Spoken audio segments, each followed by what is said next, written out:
All right, we are live. Wednesday already, hump day. Almost there, halfway there. We're back, Digital Marketing Network, talking about all things digital marketing. We're back. Mickey Black, Jennifer J. We're back.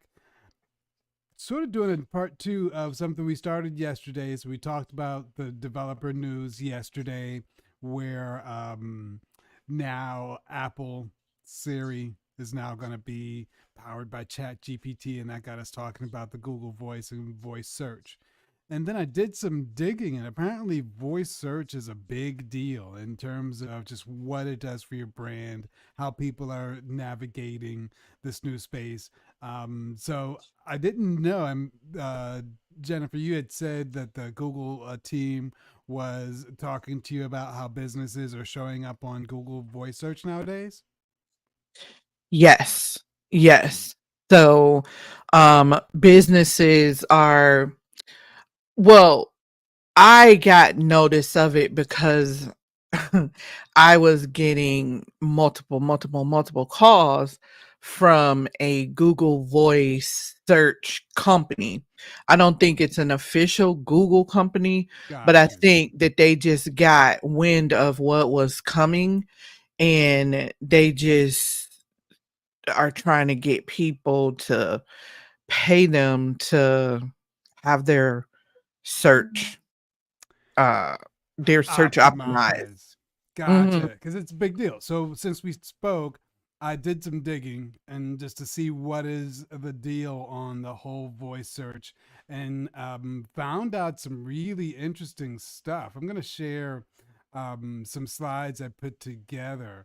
But apparently, the voice search market targeted by end of this year to be 50% of search. So half of the searches that are happening, people are doing with their voice on their devices, whether it be handheld or the home devices that are internet enabled. So that's a big deal. That's like a big shift in behavior. Some other small statistics. I think the 2022 the voice search shopping market hit $40 billion. So there's $40 billion in terms of shopping that are done on voice command. And then 72% of people with voice activated speakers in their homes say it's part of the daily routine. So Mhm. 72% of people out there every day consulting the internet abled voice devices and really doing things that way. Does that surprise you at all? It really doesn't because this will come as a shocker. My youngest daughter taught my mother how to use Alexa to search for her TV shows on the TV. And my mom is 95. So you'll hear her saying, "Alexa, turn on Young and the Restless." Or she knows how to go to the channel. "Alexa, go to Paramount Plus or give me Paramount Plus or whatever." And so that's just an example of just voice search in your everyday life, right? And then you see the commercials of people using it in their everyday life where they're like, add this to my shopping list or do this or do that. So it's the same as having like that assistant. But now what Apple is doing is incorporating this into, well, not just Apple, but Google too, incorporating voice search into everything. So now people can say, "Hey, find me an electrician near me." And it's going to, as you stated yesterday, use those different platforms to be able to find the best electrician near you based on your location, based on reviews, based on a myriad of data that is going to be looking for to come and bring those results back. And so a lot of businesses aren't even ready for that, won't even show up on that. And what happens is you'll miss out because somebody could drive right by your business. Like if I'm looking for ice cream near me, and it Mm-hmm. could be an ice cream shop like right on the corner, But because you don't have your digital presence optimized and updated, then they'll drive right by you to the company who does. It doesn't mean theirs is the best. It just mean they did the work. Yeah, yeah. And matter of fact, that's a good point because we talked about what businesses can do to really kind of prepare. And I had a couple of notes, and I think we talked about a couple of things yesterday, but three big things that they say you want to do to really thrive in this voice search era is number one, optimize for local SEO. I think you kind of hit the nail on the head talking about somebody can be right in your area, but if you don't pop up on the local SEO front, they'll drive right by you. Another thing is conversational keywords. So really, a lot of times, people don't even think about how users craft language in a more casual way. It's usually like, oh, you know, ice cream in my neighborhood or ice cream, within walking distance or whatever that is. And so you Mhm. gotta think about search terms in that way. And then another thing, which was super simple, but you wouldn't ordinarily think about it, but having an FAQs page, because when people search, they'll often use that natural language that's in context of a question. So having your frequently asked questions out there as a page is really what a lot of the search engines are looking for. And they lift a lot of that language into the devices. So when Siri needs to know, what your refund policy is or what hours you're open, it's going to crawl that page. Nobody's going to actually call your business anymore. They're going to use the robots, and the AI is going to crawl your page and service up those results. And it's got to be there on the site, or else you're going to be invisible. No, I think that frequently asked questions page is a key strategy because you don't want to put a bunch of data on your website. You don't want to put a bunch of data on your landing pages, but if you form it like you said in the form of a question, then you can have the, as you say it, the bots crawl, because we don't know how to talk not tech, but so that it's looking for that information and it brings it back to the user in that format. So I think it's really important. And that was one of the challenges that I still have to this day in figuring out like what people search for. And I think that's really, really important in your business if you've done the initial work to really figure out like what their pain points are and those things. It'll help you with that, but I still struggle with it because I know they're not using the terminology that I use, right? They're not using systems and automation and organization and operations, and they're not using those things. So it's like trying to get in the mind of them to understand like, I know I need systems, but I don't know where to start. You only know that if you hear someone say you need systems. You just know what the problem is. Like, I'm overwhelmed. I'm doing too much in my business.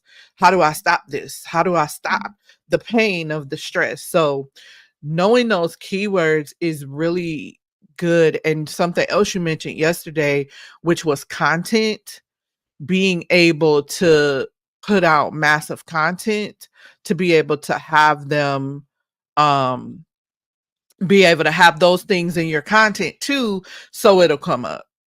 Yeah, yeah. It's a lot of work, but I think the one of the big helpful things you mentioned it, the whole SEO. One of the there's tools out there, and sometimes it's tough because sometimes a lot of the SEO tools are expensive. Like I've used SEMrush, but that's more than $100. I think it might be Mhm. $150 a month. So you don't always have the need for it, like consistency. So sometimes I'll just subscribe for 6 months, focus on content for 6 months, get a battery of content, and then let the subscription lapse once you don't need it anymore. Mhm. Another tool, you ever hear of Ask the Public? I think it's Ask the Yes. Public. Mhm. That's another Yes. tool that's good to Mhm. find out how people are talking or crafting language around your product. But those are I think even that tool is limited in terms of the free use. I think you have to eventually pay for that as well. So that's a toughie, the SEO, because a lot of the tools they cost dollars. But if Mhm. anybody watching wants to put in the comments what they use and if there's any interesting free tools that they use, we're all ears to share with the public. But those are the two of the ones that I've used to the most success. Mhm. Yeah. I also it's a course on Udemy Mm-hmm. that I found. I forgot how much I paid for it, maybe $40 or something like that on SEO that really breaks it down and tells you what to do. It gives you also free versus paid tools that you can use for SEO. So I think that course is really good. You can go to sites like that to find it. Of course, you have to do the work, or if you have the money, you can just pay an SEO expert to do it for you. Yeah, yeah. Now you mentioned FAQs. A lot of times, like you mentioned, not knowing how sometimes the language that customers use or the questions that customers have. Is there anything in particular you use or strategies you take to come up with your FAQs? I try to use the content that it depends on what the page is, right? And so what I try to do is to think of the questions that they're going to ask for that content before, so that they don't really need to talk to someone. So, and I only know that because I've had those questions asked to me before making a decision. So, really, really understanding what people want, what their questions are going to be, always what's going to happen next. How do I get started? What's, like you said, what's your refund policy? All of those things are usually good for that. Also, if you think about like answer the public, right? When you go there, it gives you both. It gives you question format of what people are searching for. You can put those questions in there and answer them in your FAQs. And so you know that that's what people are searching for, number Mm. one.